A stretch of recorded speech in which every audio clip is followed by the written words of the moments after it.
Hi, we're going to take a minute now to look at the units of study that Miss Nicole Craig, a second grade teacher in Bastrop, created with her students this past year. I'm going to start with her unit that she did in the fall. If I go here to, yes, here it is. She did persuasive writing with her second graders, inspired by Mo Willems' books. I'll open that up so you can get the full experience. Here's Ms. Craig's class, and I thought that this was really amazing, ambitious unit to do with her second grade students. Of course, students of all grades can write persuasive writing, and just that alone, that she chose such a rigorous academic topic and focus for her unit, I think was really advocating for the type of work that students are capable of when we provide them with agency and audience and authentic opportunities. And of course, really specific and guided support along the way. I hope that you'll take a closer look later at Miss Craig's slides here. She talks about how she got her writing workshop started and some of the lessons that kind of led up to her unit. And then she gets into, of course, the mentor text that she used.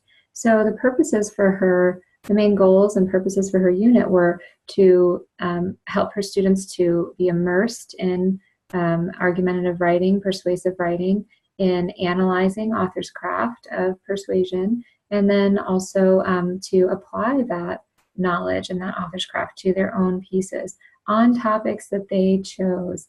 This was all about student choice.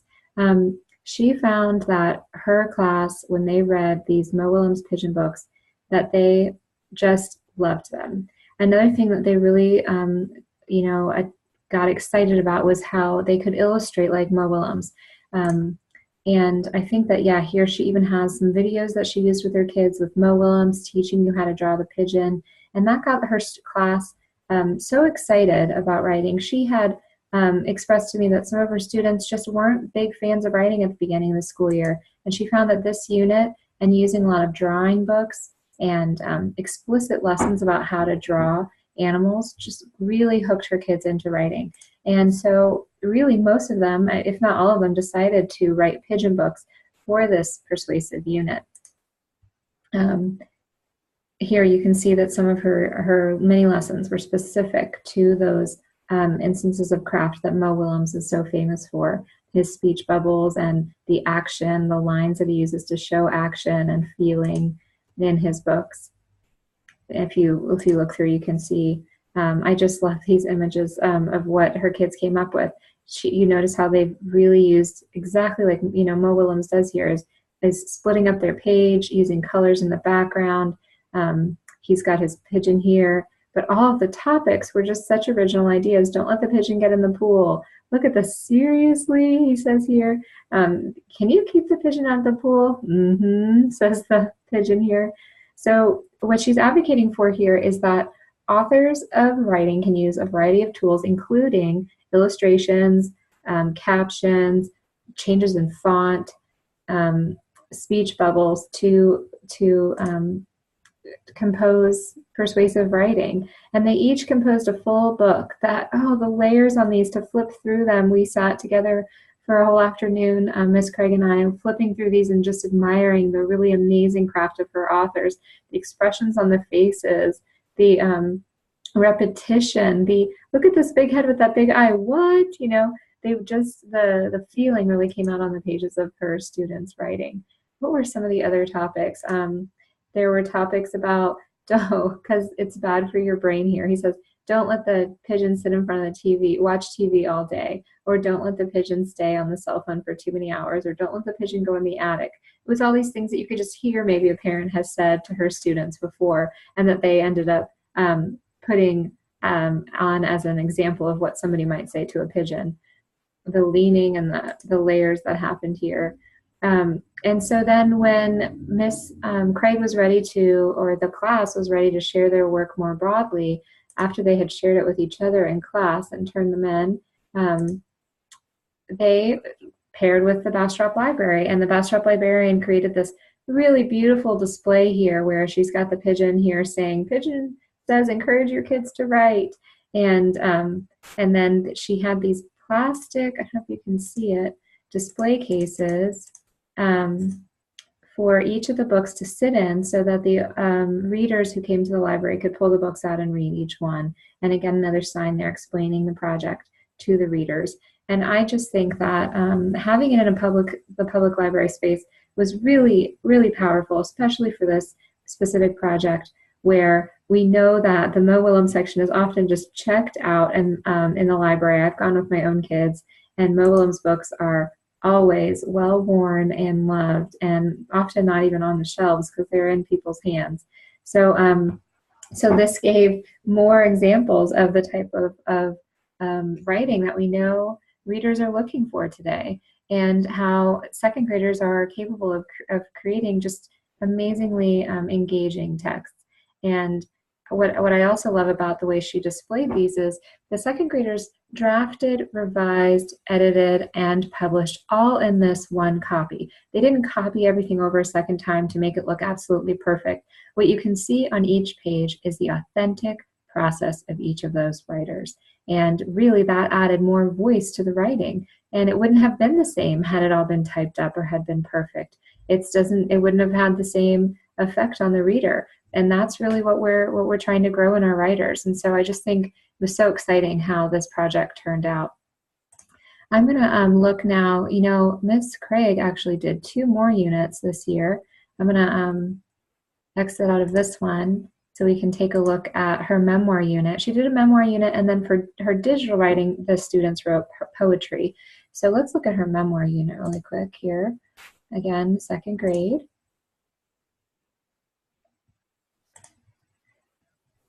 And again, she had great mentor texts, a variety of topics that were really, I love the mentor text she chose here. I don't know if you're familiar with these, but of course, Eve Bunting's Smoky Night is a great text. These all have really powerful messages and stories to tell.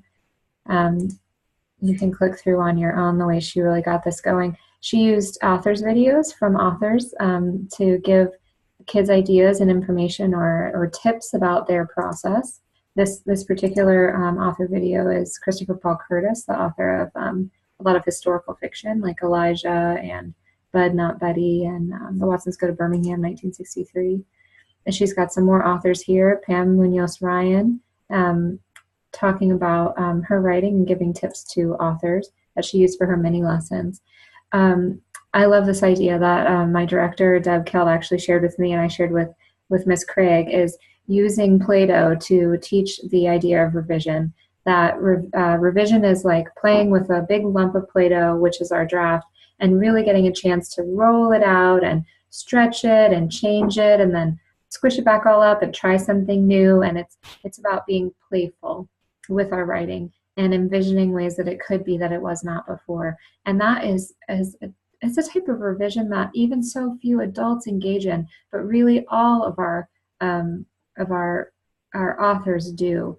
They are not just looking, it's not straight from the draft to the editing. Nicole Craig really engaged her students in deep revision, and these are second graders. They are so capable of this work.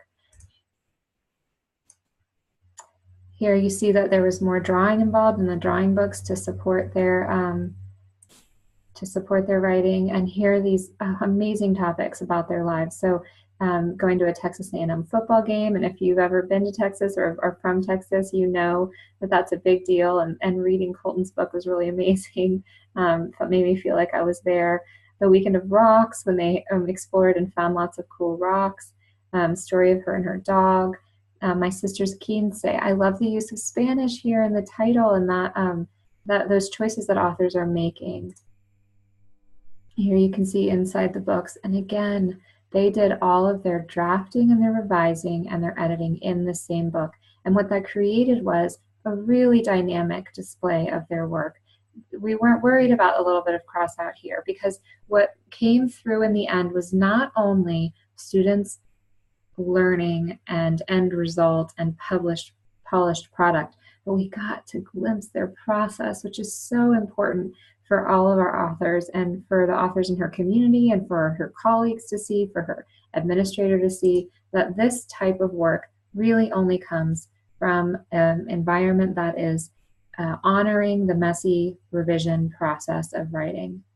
I hope you'll take some time to look through her display more. I'm just going to really quick click over to her poetry unit that they displayed digitally, and I believe also shared on Bunsey Buddies with another class.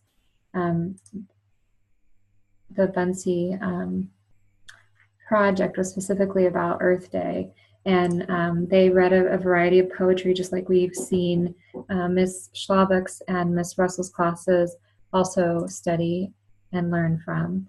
Some of them have included some audio and of course some animation.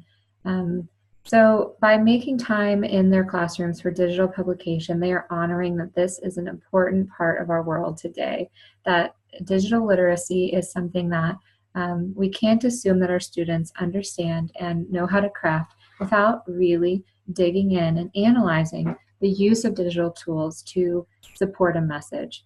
And so by honoring that, the importance of that in today's world of writing, she's advocating that more integrated units that incorporate multimodal tools happen in our classrooms today. So I think you'll enjoy taking a look at more of Miss Craig's work on her Bunseys, and I know that if you have any questions about what she or other teachers have done, we would love to hear your comments on the bottom of the current resource.